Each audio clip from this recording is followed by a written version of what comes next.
An estimated 30,000 men fell to their deaths building American skylines in the 1920s.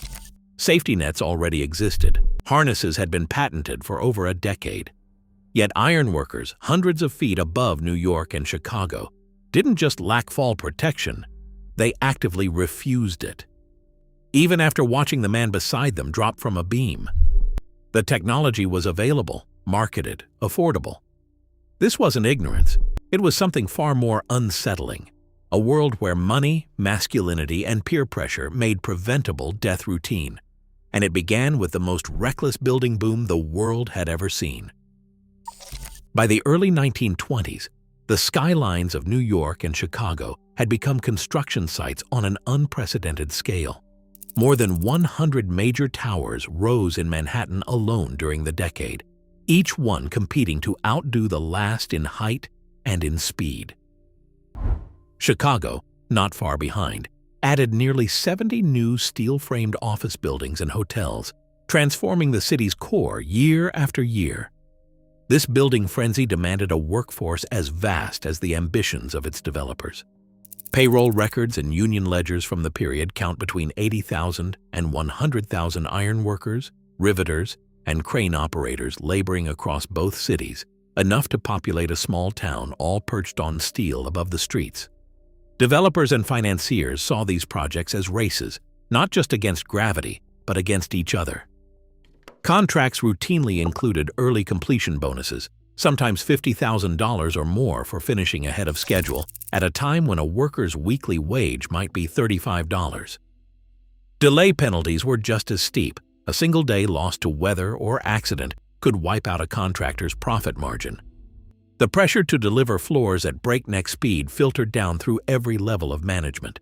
Foremen pushed crews to install a new floor every day or two, with the promise of overtime for those who kept pace and the threat of replacement for anyone who hesitated.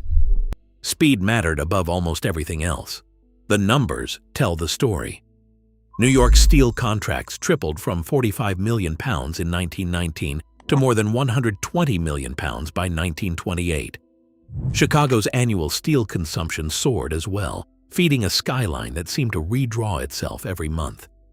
Behind these statistics was a relentless calculation. Time meant money, and every hour a beam sat unfinished was an hour of rent lost, a tenant delayed, a rival tower inching ahead.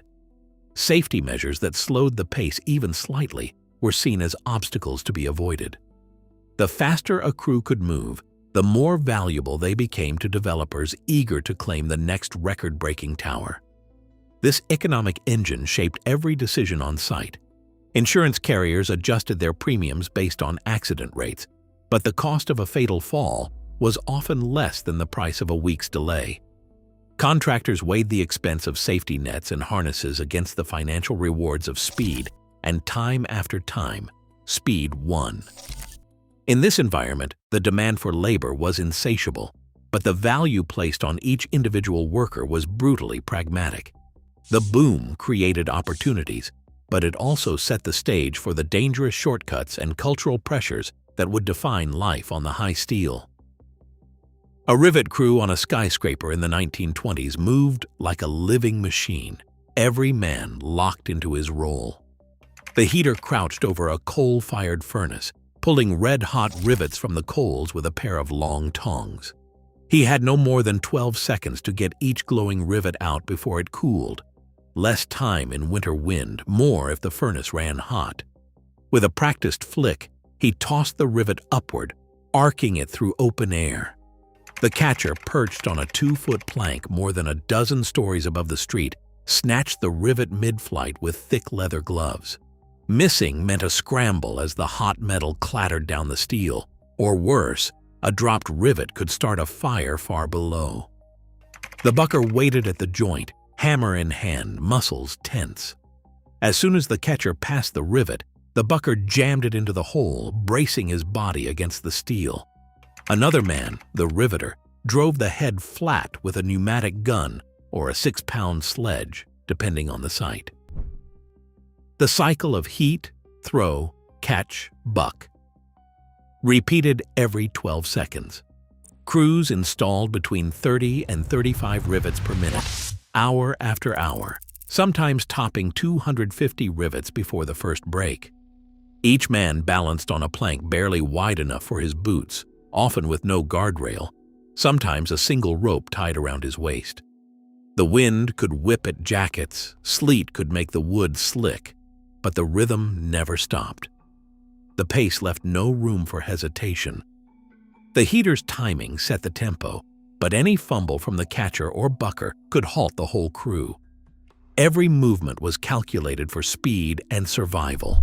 One misstep and a man could tumble into open space.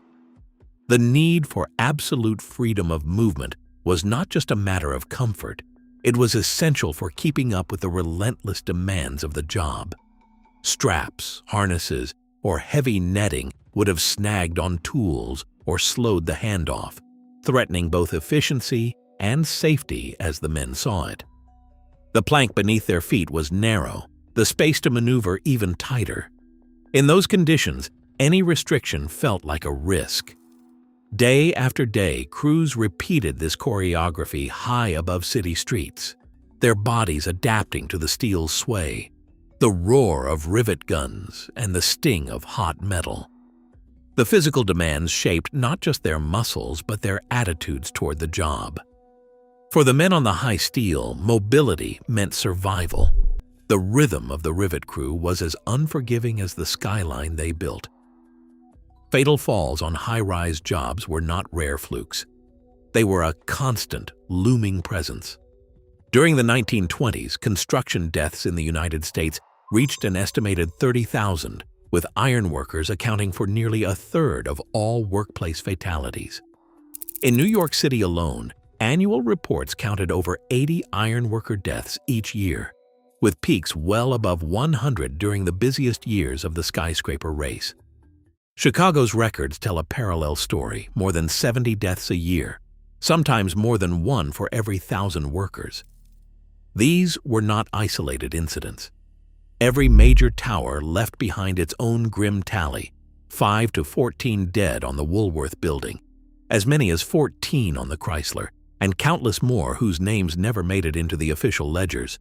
The true number is almost certainly higher. Many deaths went unrecorded or were quietly filed as generic accidents. Contractors and insurance carriers kept their own logs, but these were rarely made public and often disappeared as soon as a project ended. For the families left behind, a father or brother might vanish from the payroll with only a brief note in a union ledger or a line in the local paper. The men who fell were not just statistics, they were sons, husbands, and fathers, lost to a job that demanded their lives as part of its daily routine. A single slip meant a fall of 20 or 30 stories, with no net to break the descent. Coroner's reports from the time listed the cause of death in blunt terms: fall from scaffold, impact with iron beam. Newspaper headlines reported these tragedies with a strange mix of awe and resignation, as if the cost was simply the price of progress. 4 men lost on the Tribune Tower, ran one Chicago Tribune headline in 1926. The story buried beneath news of the building's completion. The scale of loss was staggering, but it was also normalized. Contractors calculated that the cost of a fatality, usually a few $1,000s in compensation, was less than the price of a week's delay or the installation of protective equipment. For every floor that rose, there was the unspoken knowledge that someone might not go home that night. The skyline was built beam by beam, but also body by body, each casualty absorbed into the momentum of the city's upward push. The numbers alone demand a reckoning. 30,000 lives in a single decade, sacrificed for speed, profit, and the relentless drive to reach higher. Patent records from the 1910s and the 1920s show that fall protection was not a fantasy of later decades. In 1914, U.S. Patent 1,163,317 described a flexible net system designed to catch falling objects and, by extension, falling workers, adaptable to construction scaffolding. By 1925, inventors had filed new designs for personal harnesses and self-locking buckles, claiming they could save lives on steel frames. Trade journals of the era advertised heavy-duty conveyor netting and safety netting with pricing that ranged from 35 to 60 cents per square foot.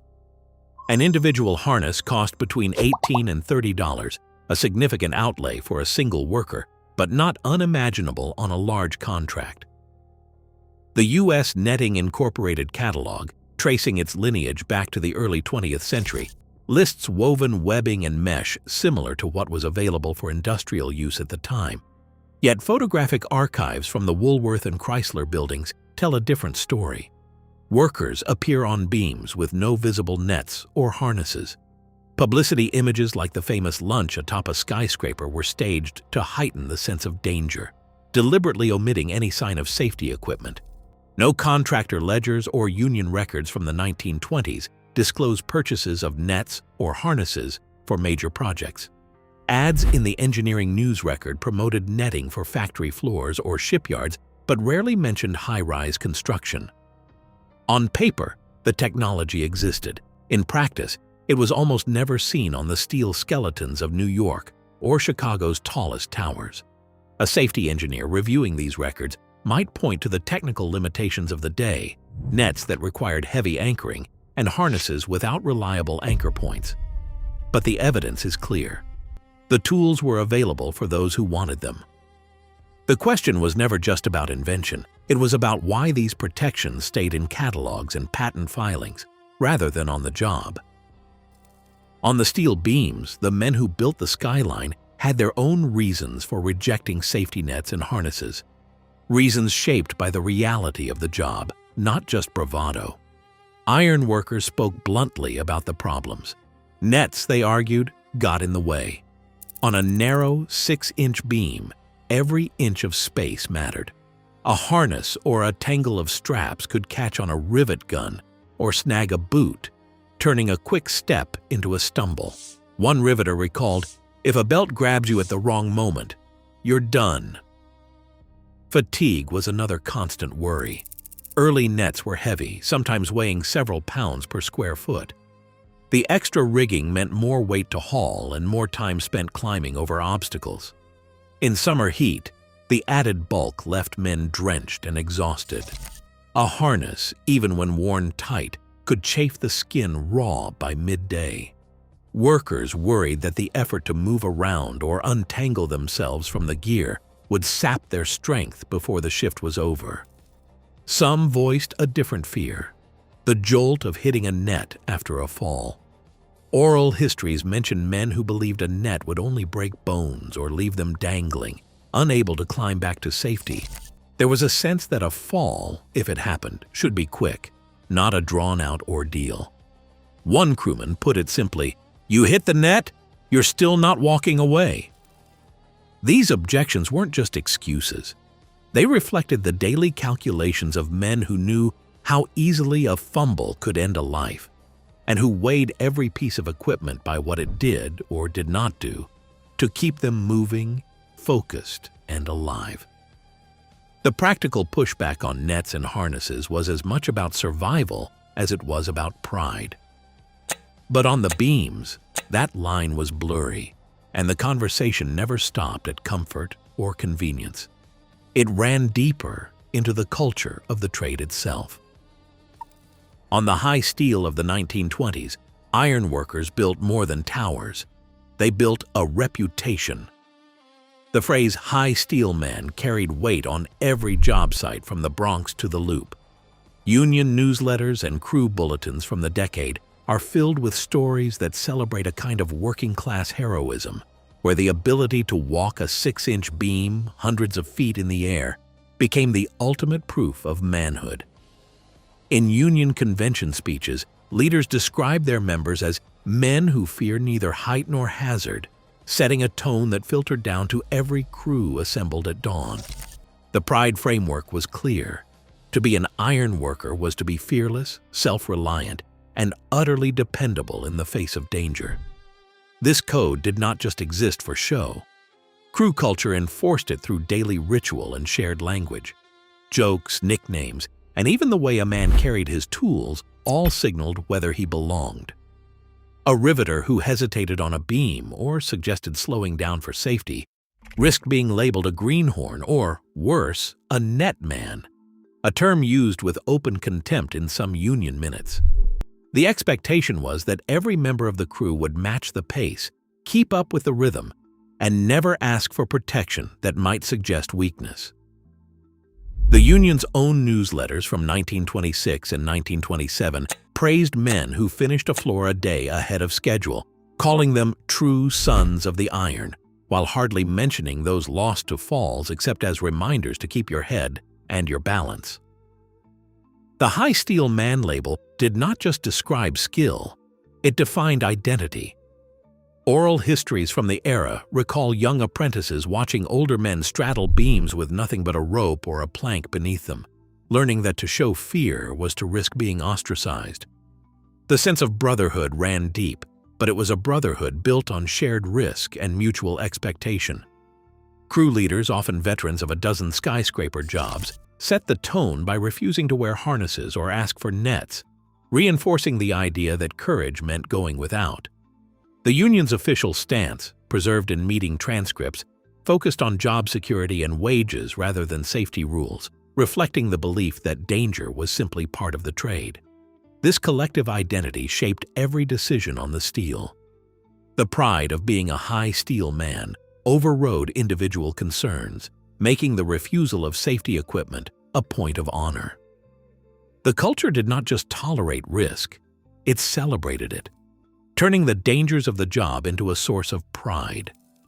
This ethos, cemented in speeches and stories, set the foundation for the social norms that would keep nets and harnesses off the beams even as the toll in lives continued to climb.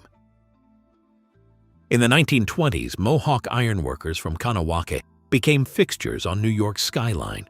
Payroll ledgers from major construction firms list dozens of Mohawk names, and band council minutes from the same period detail formal agreements allowing men to leave the reserve for high-rise work. The payee was striking. A Mohawk ironworker could earn $45 to $55 a week, far outpacing most jobs back home. Council records tracked remittance notes showing that, at the peak of the building boom, families in Kanawake received more than $2,000 a month, money that funded homes, schools, and community projects. For many, the choice to climb steel was shaped by both economic need and a sense of pride. On the job, Mohawk crews stood out for their teamwork and the way they used their own language to coordinate dangerous tasks. Oral histories recall how men spoke Mohawk while heating, catching, and bucking rivets, turning language into a tool for safety and speed. Contractors took notice. By the late 1920s, foremen often requested full Mohawk gangs for the most difficult spans, trusting their reputation for reliability and efficiency. But as the towers rose, so did the myth. Newspapers and early newsreels began to call Mohawk workers skywalkers, men supposedly immune to fear at any height. Headlines dubbed them the bravest men on the steel, and magazine stories claimed they possessed a natural sense of balance. The myth grew with every new building, painting Mohawk crews as born daredevils. This stereotype, repeated in article after article, blurred the line between admiration and exploitation. It fed public fascination but also suggested that asking for protection was unnecessary or even shameful. Within Kanawake, the reality was far more complex. Band council minutes from the 1920s show elders debating the risks, some worried about the toll of so many young men working jobs with a real chance of death. Others pointed to the steady flow of remittance money as a lifeline for the reserve. The records speak of pride in the men's achievements, but also of funerals, lost sons, and the weight of tragedy carried home. Contractors, meanwhile, used the Mohawk reputation to their advantage. Company pamphlets and trade journals boasted of crews who worked faster and needed fewer safety measures, using the myth to justify skipping nets and harnesses. For the men themselves, the legend was double-edged. Descendants recall pride in their fathers and grandfathers, but also an awareness that the myth of fearlessness came at a cost. The Mohawk story is not just one of bravery or skill. It is a record of how necessity, culture, and outside expectations collided on the beams, shaping both the skyline and the lives of those who built it. A man who hesitated on the beam didn't just risk his own safety, he risked his place in the crew. On the high steel, discipline came not from managers or foremen, but from the men themselves. Grievance records from the International Association of Bridge, Structural, and Ornamental Ironworkers show a pattern. Workers who complained about missing nets or suggested slowing the pace for safety were quietly dropped from overtime lists or assigned to less desirable shifts. The message was unmistakable. Asking for protection meant being labeled as unreliable, or worse, as a liability. Mockery was a daily tool. Oral histories recall how a man who tied off with a rope or mentioned a net might find his lunchbox filled with bolts, or hear his nickname twisted into Net Man or Safety Sam. Jokes and insults, sometimes scrawled in chalk on the steel, reinforced the unwritten rule: toughness was the only ticket to belonging. Crew minutes from a 1927 union meeting in Chicago record a dispute where a riveter was excluded from a weekend overtime pool after raising concerns about a missing guardrail. The official note reads, "No place for slow pokes or net men on this job." On some sites, the pressure escalated to open exclusion. Crews formed informal no-net pacts, agreements among the men themselves that no one would use safety gear even if it was offered. These pacts did not appear in official contracts, but they show up in grievance files and the rare surviving diary. One anonymous entry from a 1925 ledger reads, "Anyone who straps in slows the gang. He's out." The threat was real. Being pushed off the crew meant losing not just wages, but the chance for steady work, overtime, and the respect that came with the job. Dissenters, especially those who had seen a friend or brother fall, sometimes tried to push back. Letters to union newspapers, signed only with initials, pleaded for nets after a fatal accident, but these voices were drowned out by the majority. The few who persisted found themselves isolated, left out of after-shift gatherings, passed over for the best assignments, or simply ignored. The cost of speaking up was steep, and most learned to keep their doubts to themselves. This peer enforcement was as powerful as any rulebook. It kept the pace relentless and the risks invisible, ensuring that even the men who feared the heights most kept their silence. The social machinery of the crew made sure that the refusal of safety nets wasn't just a personal choice, it was a collective mandate, policed every day on the steel. The result was a code of silence that outlasted any one project, shaping the behavior of new apprentices and veterans alike, and helping to explain why the dangers persisted year after year. Contractor memos from the late 1920s reveal a stark financial logic behind every decision on the steel frame. Insurance ledgers list the average death benefit payout for a lost ironworker at under $3,000, sometimes as little as $2,800, while the cost to install a full safety net system could run to 15% of a project's total budget. On a $1 million skyscraper, that meant spending $150,000 or more to protect a crew, compared to a fraction of that for compensation after a fatal fall. Internal correspondence from firms like Thompson Gilmore Construction argued that even a single week's delay, caused by rigging nets or adjusting schedules, could erase the profit margin on a competitive bid. Memos calculated that netting could slow progress by 5 to 10%, jeopardizing early completion bonuses and risking steep penalties for missing deadlines. Delays threatened not just the contractor's bottom line, but also the ongoing wages of every man on the crew. Managers drove that point home in pamphlets distributed on site.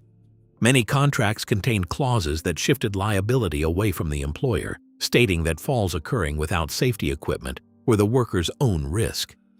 This legal shield, combined with low insurance premiums and the high cost of nets, made omission the default choice. The math was cold, but consistent. It was cheaper to pay out for a death than to risk a schedule overrun. For owners and contractors, profit always came first, and the human cost was simply one more line in the ledger. On a steel job in the 1920s, death was never distant. Crews witnessed men vanish from the beams with barely a shout, a boot left behind, a lunch pail tumbling after. The response was practiced and spare. Work slowed for a moment, then resumed. Coroner's files from New York and Chicago record the aftermath in language stripped of sentiment: fall from height, impact with structure. The paperwork was efficient, the cause of death reduced to a phrase, the absence of safety nets noted only as a blank space in the form. Newspapers reported the names sometimes, but more often the facts were buried beneath headlines about the building's progress. For families, the loss arrived as a telegram or a knock at the door. Compensation, if it came, was a few $100s, rarely enough to cover funeral costs. Yet on site, the event faded quickly. A new man filled the gap, the crew adjusted, and the routine pressed on. The repetition of tragedy dulled its sting. Ironworkers learned to look away, to focus on the next rivet or the next beam. Coroner's notes, written in a careful hand, became the only official record of a life ended by gravity and steel. The city's upward march absorbed the loss, turning each fall into another line in the ledger, another story left untold. This numbness, bred by routine exposure, made it possible for the spectacle of danger to become part of the city's identity, something to be watched, photographed, and mythologized, even as the true cost was quietly filed away. Newspaper editors and photographers understood the public appetite for spectacle. The most famous image of all, 11 men eating lunch on a girder, boots dangling 70 stories above Midtown, was no accident. Production notes from the shoot reveal that the scene was staged for maximum effect, with strict instructions to keep safety gear out of frame. The men posed without harnesses or nets, not because none existed, but because the absence made for a better story. The resulting photograph ran in papers across the country, selling the idea that ironworkers were a breed apart, immune to fear and gravity. Headlines followed the same script. Stories of fatal falls rarely dwelled on missing protection. Instead, they celebrated the fallen as heroes, framing every tragedy as proof of the trade's nobility. "Skywalker falls, city pauses," read one front page. Another called the workers the bravest men on the steel. The message was clear. Danger wasn't a problem to solve, but a badge to wear. Early newsreels and cartoons echoed the theme, showing men balanced on beams with nothing but a hat and a grin, reinforcing the notion that peril was part of the charm. This steady diet of romanticized danger shaped how the public saw high steel work. The myth grew with every photograph and headline, making the refusal of nets and harnesses seem not just normal, but admirable. Calls for reform struggled to gain traction against a story so artfully told, even as the real cost, measured in broken bodies and silent telegrams, continued to climb. A scaffold collapsed on a Chicago warehouse job in 1938, sending 12 ironworkers plunging to their deaths.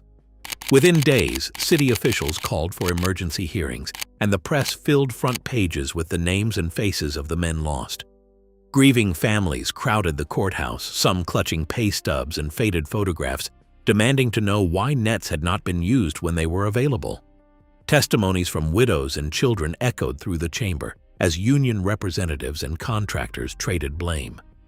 The city's building commissioner read accident reports and insurance records, revealing a pattern of ignored warnings and cost-cutting decisions. The hearings drew national attention, with lawmakers and labor leaders promising reforms. For the first time, the spectacle of high steel tragedy was not just mourned, but scrutinized in public, turning private grief into a call for accountability. The aftermath of the 1938 scaffold collapse in Chicago reached beyond the courthouse steps. In New York, the legal landscape changed with a single appellate decision. People versus McAllister, handed down by the state's highest court in June 1939. The ruling stated that when safety equipment is readily available and practical to use, an employer who fails to provide it is legally responsible for any resulting death or injury. The court's language was blunt. Accepting risk was no longer a valid defense if protection could have been supplied. This decision forced contractors to recalculate risk, making the cost of ignoring safety equipment far greater than the price of delay. Within months, building codes were amended to require nets or harnesses on all steelwork above 30 feet. The McAllister precedent made the omission of fall protection not just a business choice, but a legal liability, a shift that would echo through every high-rise job that followed. Construction deaths in the United States still average over 1,000 every year. Many of those deaths come from preventable falls. The legacy of risk and bravado on high steel lingers, shaping attitudes toward safety even now. As skylines rise and deadlines tighten, the real cost is measured in lives, not just steel and glass. Every regulation written in blood still demands vigilance. The question remains, how much danger are we willing to accept for progress? Share your thoughts below.